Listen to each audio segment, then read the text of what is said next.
ఓం నమో భగవతే వాసుదేవాయ.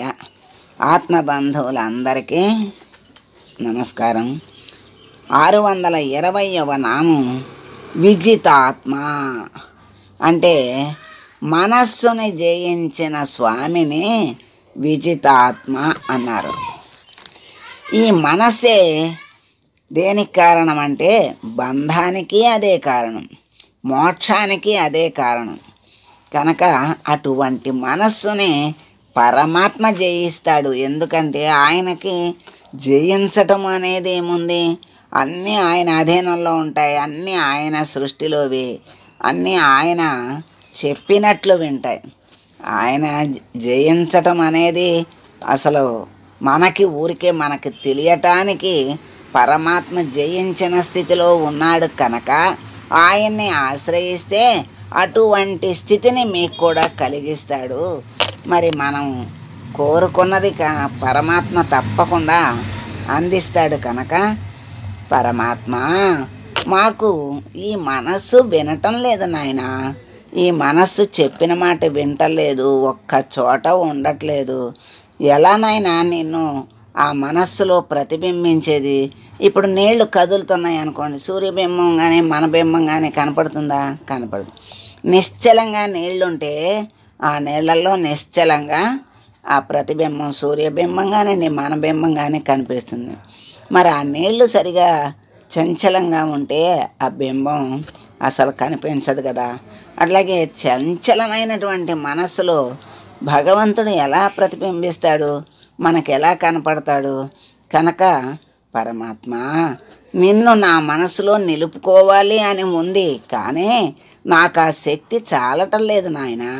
అందుకని ఆ మనస్సుని నిలిపే శక్తిని నువ్వు నాకు ఇవ్వు, లేదంటే నువ్వే కర్తవ్యాన్ని స్వీకరించి నా మనస్సుని నిలిపి అందులో నువ్వు చక్కగా నాకు దర్శనమివ్వు స్వామి అని.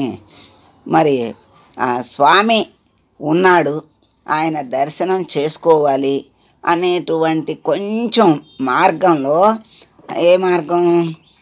బాహ్యం నుండి అంతర్మార్గం. అంతర్ముఖమైనప్పుడు మాత్రమే ఈ మాత్రమైన జ్ఞానం కలుగుతుంది. మనకి శక్తి చాలక భగవంతుణ్ణి అడగాలి అనేటువంటి జ్ఞానం కనీసం అప్పుడు కలుగుతుంది. కలిగినప్పుడు ఆర్తిగా కృష్ణ పరమాత్మ చెప్తాడు కదా, 4 రకాలు భక్తులు ఉన్నారు అని. ఒక్కొక్కళ్ళు ఎవరి అవసరాన్ని బట్టి వాళ్ళు ఆయన్ని కొలుస్తూ ఉంటారు. మరి ఆ కోరిక కోసం ముందు భగవంతుణ్ణి ఆశ్రయిస్తారు, కోరిక తీరటం కోసం. కోరికలు అలా తీరుస్తూనే ఉంటాడు పాపం. ఆ భగవంతుడు నా బిడ్డ నా వైపు తిరిగాడు, అడిగాడు ఏదో ఒకట్లే అని, ఏదో ఒకటి నా వైపు తిరిగిందే చాలనుకుంటాడు, ఆయన ఆనందపడతాడు. అట్లా తీరుస్తూ ఆ కోరికల మీద నుంచి తన మీదకి మళ్ళిస్తూ ఉంటాడు మనస్సుని. అప్పుడు ఈ కోరికలేముందులే, ఎన్ని కోరికలు తీర్చాడో భగవంతుడు, ఆ భగవంతుడినే నమ్ముకుందా, ఆయనే చూసుకుంటాడు అనేటువంటి జ్ఞానాన్ని కూడా ఆయనే అందిస్తాడు నిదానంగా. అంటే ఇంకొక మెట్టు ఎక్కించినట్టు అనమాట. అలా మెట్లు ఎక్కిస్తూ తన దగ్గరకు అలాగా లాగేసుకుంటాడు పరమ దయామయుడైనటువంటి స్వామి. ఆయన్ని విజితాత్మ అన్నారు. ఆయనకి అన్నీ అదుపులో ఉంటాయి. మరి ఆయన్ని ఆశ్రయించిన వాళ్ళకి మరి చిత్తశుద్ధిని ఇవ్వటం, మనస్సు నిశ్చలత్వాన్ని ఇవ్వటం, ఆయన దర్శనాన్ని ఇవ్వటం, మరి ఆయన యొక్క పరమ జ్ఞానాన్ని అందించటం, ఆ సచ్చిదానంద రూప జ్ఞానాన్ని మరి పొందితేనే కదా ఆ లక్షణాలు తెలియాలి, ఆ స్వరూపం తెలిస్తేనే ఆయన మరి మనకి అవగతమవుతాడు. ఇలా ఉండకూడదు, అలా ఉండాలి అంటే ఈ కోరికల బండి దిగాలి, కోరికలు తీర్చేవాని బండి ఎక్కాలి. అంటే ఆయన దగ్గరకు వెళ్ళాలి. అప్పుడు నా దగ్గరకు నన్నే ఎప్పుడూ స్మరిస్తే ఎవరికి ఎప్పుడు ఏది కావాలో అన్నీ నేనే చూస్తాను, యోగక్షేమాలు నేనే చూస్తాను అన్నాడు కదా. మరి అట్లా చెప్పిన భగవంతుని మనం ఎందుకు ఆశ్రయించలేకపోతున్నాం? మనస్ఫూర్తిగా ఆయన్ని ఆర్తిగా మరి ఆరాధించలేకపోతున్నాం. మరి ఇప్పుడు రైల్లో ఇద్దరు మనుషులు ఎక్కారు. ఒకడు ఇద్దరు మూటలు తీసుకుని రైలు ఎక్కారు. ఎక్కిన తర్వాత ఒకడు ఆ మూట తల కింద పెట్టుకొని హాయిగా పడుకున్నాడు. ఇంకొకడు నా మూట నేనే మోసుకుంటానని ఆ రైల్లో కూర్చుని ఆ మూట నెత్తి మీద పెట్టుకుని దాన్ని మొయ్యలేక నానా తిప్పలు పడుతూ నా మూట నేనే మోసుకుంటా, పెట్టవయ్యా అంటే నా మూట నేనే మోసుకుంటానంటాడు. ఈడెక్కడ పిచ్చోడురా నాయనా, ఈయన్ని ఎవడో బాగు చేయలేడు అనుకుంటాం మనబోటి వాళ్ళని చూసి. వాడిని పిచ్చోడు అనుకుంటాం, వాడు తెలివి గలవాడు అనుకుంటాం. మరి పరమాత్మ దృష్టిలో మనం ఎటువంటి వాళ్ళమంటే ఆ మూట నెత్తి మీద పెట్టుకున్నటువంటి వాడు మనకి ఎలా అనిపిస్తున్నాడో మనల్ని చూసి కూడా పరమాత్మ అలాగే అనుకుని, ఈ పిచ్చివాళ్ళురా, నీ భారమంతా నా మీద నువ్వు తేలిగ్గా హాయిగా ఉండరా నాయనా అంటే ఆ పని చేయలేక మూటలు నెత్తి మీద పట్టుకుని మోస్తూ ఏడుస్తూ మరి మొయ్యలేక నడవలేక నానా తిప్పలు పడతారే తప్ప నేను చెప్పిన మాట వినరు. వింటే వాళ్ళే బాగుపడతారు, వినకపోతే వాళ్ళ కర్మ వాళ్ళే అనుభవిస్తారు అని అనుకుని నవ్వుకుంటాడు. పిచ్చి వాళ్ళు వీళ్ళు అనుకుంటాడు. అంతే కదా, మనం ఎలా అనుకున్నామో వాడిని చూసి పరమాత్మ కూడా మనల్ని చూసి అలాగే అనుకుంటాడు. అప్పుడు ఈ పాప పుణ్యాలన్నీ మూటలు మూటలు గుట్టలు గుట్టలు తయారవుతూ ఉంటాయి. ఆ గుట్టలు తయారవుతుంటే వాటిని అనుభవించటానికి జన్మలు చాలవు అంటారు. ఒక జన్మలో చేసింది ఒక జన్మకి ఆ జన్మలోనే సరిపోతాయిగా, ఇంకెందుకు ఇన్ని జన్మలు అంటే మరి ఒక్క క్షణం జరిగిన ప్రమాదానికి లేకపోతే చిన్నగా కోసుకోవటమో కాలటమో అయింది, అది తగ్గటానికి ఎన్ని సంవత్సరాలు పడతాయి, లేకపోతే నెలలు పడతాయి. ఆ తీవ్రతను బట్టి జరుగుతూ ఉంటుంది. మరి ఒక్క క్షణంలో జరిగిన దానికి ఒక్క క్షణంలో నయమైపోవాలిగా, మరి నయం అవటం లేదు కదా. అంటే కర్మానుసారైన బుద్ధి అని మనం ఎట్లా అనుభవించాలని ఉందో దానిని బట్టి మన బుద్ధి నడిచి వాళ్ళని ఆ మార్గంలో నడుస్తూ ఉంటాం. అందుకని మరి పరమాత్మ నీ యోగక్షేమాలు నేనే చూసుకుంటాను అనేటువంటి ఆ పరమాత్మని మనం ఎక్కడున్నాడు, ఎలా ఉన్నాడు, ఎట్లా మనం అందుకోవాలి అనే విషయాన్ని మరి విచారణ చేసి మరి ఆ మార్గాన్ని తెలుసుకొని ఆ మార్గంలో నడిచి అందుకోవాలి. అంటే ఎవరు దొరుకుతారు, ఎవరు చెప్తారు అని మనం అనుకోకర్లా. మనం ఎప్పుడైతే పరమాత్మని ఆశ్రయించి నాయనా నువ్వు నాకు ఎలా తెలుస్తావు అని ఎప్పుడైతే అనుకున్నాడో అప్పుడే ఆయనే దిగి వస్తాడు, మార్గాన్ని చూపిస్తాడు, నడిపిస్తాడు, దరికి చేర్చుకుంటాడు. దాంట్లో సంశయం ఏమీ లేదు. కాకపోతే మనం మనస్ఫూర్తిగా ఆయన మీద భారం వేయటమే మనదే. మరి మన శక్తిని బట్టి మనం చేసేదాన్ని బట్టే ఫలితాన్ని పరమాత్మ ఇస్తాడు. అటువంటి పరమాత్మ మరి ఇంద్రియాలు, శక్తులు, దేహం అనేటువంటి వీటన్నిటి సంయోగంతో మరి శరీరం అనేది ఏర్పడింది. అంటే ఈ శరీరానికి ఇంద్రియాలు, ఆ ఇంద్రియాలకు అధిపతులు, మరి పంచభూతాలు ఇవన్నీ కలిపి శరీరం ఏర్పడింది. వీటన్నిటినీ ఒక్కటిగా పట్టి ఉంచటమే యోగం. యోగం అంటే కలయిక అంటారు. ఇక్కడ అధిదేవతలు అంటే చైతన్యం, ఇక్కడ శరీరం అంటే జడము. ఈ రెండు కలవాలి. కలిసినప్పుడే మనకు ఆ పరమాత్మని చేరటానికి అవకాశం ఉంటుంది.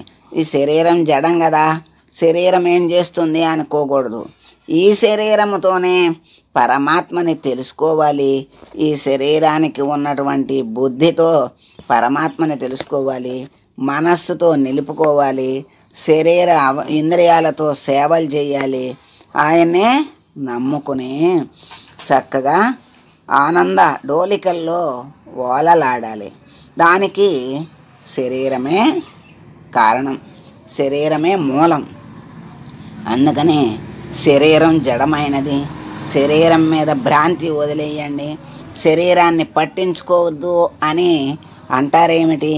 శరీరాన్ని పట్టించుకోకపోతే బ్రతికేదలా అనిపిస్తుంది. శరీరాన్ని పట్టించుకోవద్దు అంటే అధికమైన మోహం పెట్టుకుని ఇహ దీని శరీరం కోసమే, అందచందాల కోసము, ఈ శరీర పోషణ కోసము ఇహ దీని మీదే ధ్యాస పెట్టి ఇంకో ధ్యాస లేకుండా ఉంటే అది ఉత్తమ స్థితికి తీసుకెళ్ళదు, అధోగతికి తీసుకెళ్తుంది.